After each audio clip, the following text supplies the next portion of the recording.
Kadapa municipal corporation లో చరిత్రలో మిగిలిపోతుంది. ఇది ఒక దుర్దినం. ఈరోజు అబ్సల్యూట్ మెజారిటీ ఉన్న వైఎస్ఆర్సీపీకి సంబంధించిన మేయర్ గారు ఏ విధమైన చర్చ లేకుండా, అజెండాలో ఏ విధమైన పాయింట్స్ చదవకుండా, కార్పొరేటర్లకు ఏ విధమైన అవకాశం ఇవ్వకుండా, వాళ్ళ యొక్క అభిప్రాయాలను చర్చించకుండా మేమన్నీ చదివేసినాము, ఎజెండా అయిపోయింది అని చెప్పేసి ఓ 2 మాటల్లో ముగిచ్చేసి పారిపోయినాడు. ఈ భాగ్యానికి ఇంత డబ్బు ఖర్చు పెట్టి, ఈ మీటింగ్ పెట్టి, ఇంతమంది భాగస్వామ్యంతో ఇంతమందిని ఇబ్బంది పెట్టి చేయడం కంటే ఆయన ఇంట్లో లుంగి కట్టుకొని ఆయన బెడ్రూమ్ లో అయిపోయింది, ఎజెండా పాస్ అయిపోయిందని చెప్పుకుంటే బ్రహ్మాండంగా ఉంటది. కనీసం ప్రజాధనమన్నా మనము దుర్వినియోగం కాకుండా కాపాడుకున్నట్టు అవుద్ది. అసలు ఆయన ప్రజాస్వామ్యంలో బతుకుతున్నాను, ప్రజాసేవకై వచ్చాను, ప్రజల కోసం పని చేయాలా అనే ఆలోచన లేకుండా ఒక నియంతలాగా నేను 8 సంవత్సరాలు రైట్ ఒకరిని లెఫ్ట్ ఒకరిని కూర్చోబెట్టుకొని, కమలాపురం ఎమ్మెల్యేని కడప ఎమ్మెల్యేని కూర్చోబెట్టుకొని సభలు నడిపి ఈరోజు ఒక మహిళ కడప నియోజకవర్గంలో గెలిస్తే అది తట్టుకోలేక, ఓర్చలేక, మహిళలంటే మర్యాద గౌరవం లేక ఆ మహిళను ఎలా అవమానపరచాలా, ఇబ్బంది పెట్టాలా అనే ఆలోచన తప్పితే నిద్ర లేచినాల నుంచి ప్రజల సమస్యలు ఏంటి, ప్రజలకు మనం ఒక అధికారంలోకి ఇచ్చినారు, వాళ్ళకేం మనం సమాజ సేవ చేస్తున్నాం అనే ఆలోచనే లేదు. అవినీతి చేయడము, ఆయన కుటుంబ సభ్యులకి కార్పొరేషన్ సంబంధించిన వర్కులు కానీ, ఆదాయ వనరులు కానీ కల్పించి ఈరోజు ఒక అవినీతి సామ్రాజ్యాన్ని ఏలుతున్నాడు గత 8 సంవత్సరాల నుంచి. ఈ 8 సంవత్సరాల నుంచి ఎవరు ప్రశ్నించలేదని కడప మున్సిపల్ కార్పొరేషన్ ని తను అక్రమ మార్గంలో రాసి పెట్టుకున్నాను, రిజిస్ట్రేషన్ చేయించేసుకున్నాను, నా ఇష్టం వచ్చినట్టు ఈ కార్పొరేషన్ చేయొచ్చనే విధానంగా ఆయన వెళ్తున్నాడు. కనీసం ఈయన ఇంత బుద్ధి లేకుండా ప్రవర్తిస్తా ఉంటే వీళ్ళ పార్టీకి సంబంధించిన పెద్దలు మహిళలను గౌరవించాలా, నువ్వు ఏం బుద్ధి లేకుండా ఇట్లాంటి పనులు చేస్తానని అని గడ్డి తినిపించి బుద్ధి చెప్పాల్సిన పరిస్థితిలో వాళ్ళ పార్టీ కూడా ఏ విధమైన ఆయన మీద చర్యలు తీసుకోకుండా అచ్చోసిన ఆంబోతును వదిలినట్టు వదిలింది. ఈరోజు మహిళల మీద దాడి చేస్తూ అదే మహిళల్ని సపోర్ట్ తీసుకొని వాళ్ళకి ఏమేమి లాభాపేక్షలు చెప్పినాడో మనకు తెలియదు. వాళ్ళకే మెజారిటీ ఉంది, వాళ్ళే ఎక్కి మాకు ప్రొటెక్షన్ కావాలని అనడము, వాళ్ళే నినాదాలు చేయడము, వాళ్ళే పోడియం ఎక్కడము, వాళ్ళే రచ్చ చేయడము. ఆ తర్వాత బాగా అన్నం తినేసి వచ్చి లంచ్ బ్రేక్ అయిపోయినాక ఇదే కార్పొరేషన్ లో ఇదే మీటింగ్ అటెండ్ అయిన పోలీసు వాళ్ళకి కానీ, మీడియా ప్రతినిధులకు కానీ ఎవరికి ఏ విధమైన అరేంజ్మెంట్ చేయకుండా వాళ్ళు మాత్రం కిందికి వెళ్ళి చక్కగా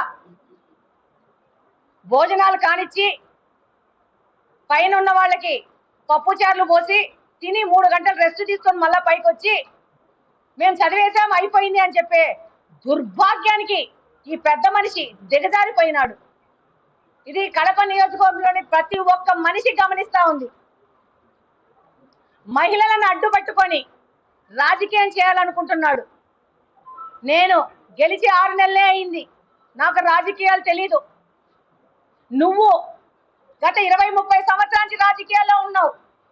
నువ్వు భవిష్యత్తులో చిన్నగా వచ్చి ప్రజాసేవ చేయాలనుకున్న వాళ్ళకి నువ్వు చూపించే మార్గం ఇదా అని ప్రశ్నిస్తా ఉన్నాను. అసలు కడపలో అవినీతి చేసి పెట్టేశాడు మొత్తంగా. ఈరోజు మీరు గమనిస్తే దేవుని కడప రోడ్డు కృష్ణా సర్కిల్ నుంచి ఎవరు చేశారు? ఈ యొక్క పెద్ద మనిషికి సంబంధించిన వ్యక్తి కాదా? ఢిల్లీ పబ్లిక్ స్కూల్ దగ్గర రోడ్డు ఈ పెద్ద మనిషికి సంబంధించిన వ్యక్తే. ఈయన కుటుంబ సభ్యుడే చేసి ఈ రోజు ఆల్రెడీ 2 నెలలే అయింది ఆ రోడ్డు ఓపెన్ అయ్యి, ఆల్రెడీ క్రాక్స్ వచ్చి నాణ్యత లేని వర్క్ చేశాడు.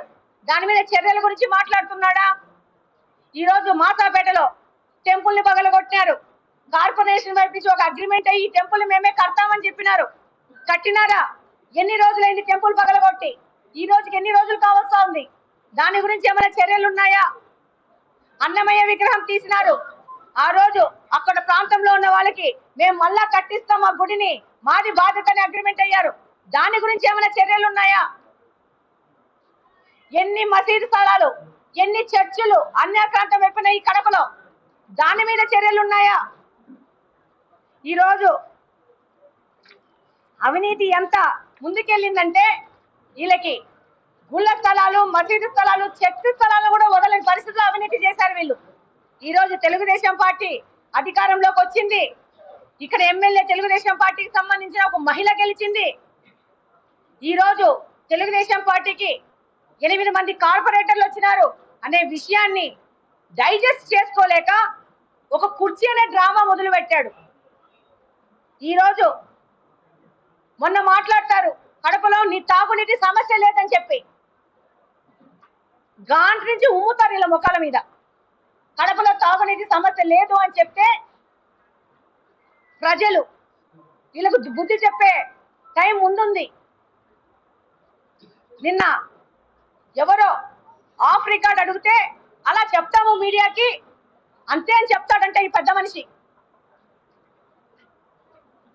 ఇలాంటి పరిస్థితులు ఈ కడప మున్సిపల్ కార్పొరేషన్ ఇలాంటి వ్యక్తి ఆధీనంలో ఉంది. అన్అఫిషియల్ గా రాసేసుకున్నాడు. ఇక్కడ ప్రజాస్వామ్యం లేదు, ప్రజల సమస్య గురించి చర్చ లేదు. ఎంతో మంది కార్పొరేటర్లు ఈ రోజు ఎజెండాలో వాళ్ళకి సంబంధించిన ప్రజల సమస్యలను దాంట్లో పొందుపరిచినారు.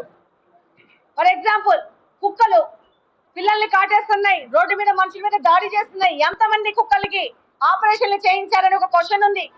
ఇలాంటి ప్రజలకు సంబంధించిన సమస్యలు, రోడ్ల గురించి, నీళ్ల గురించి, ప్రతి ఒక్క దాని మీద సమస్యల మీద వాళ్ళు ప్రశ్నిస్తే ఏ విధమైన చర్చ లేకుండా, ఏ విధమైన దానికి ఏ విధమైన అజెండా చదవకుండా ఈ రోజు ప్రజల్ని ఫేస్ చేసే ధైర్యం లేకుండా, కార్పొరేటర్లు ప్రశ్నిస్తే సమాధానం చెప్పుకునే పరిస్థితి లేక ఇంత దుర్మార్గంగా అజెండా అయిపోయింది అని చెప్పేసి వెళ్ళిపోతున్నారు. ఇది మీడియా ప్రతినిధులు అందరి ముందు జరిగిన విషయం.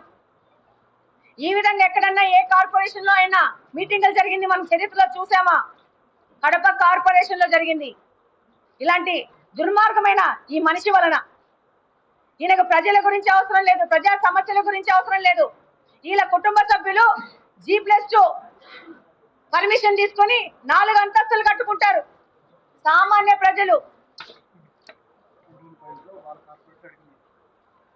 వాళ్ళ ఇలా ఆయన సంబంధించిన ఆయన కుటుంబ సభ్యులు మాత్రము అతిక్రమించి ఇల్లులు కట్టుకొని అవినీతి చేయొచ్చు.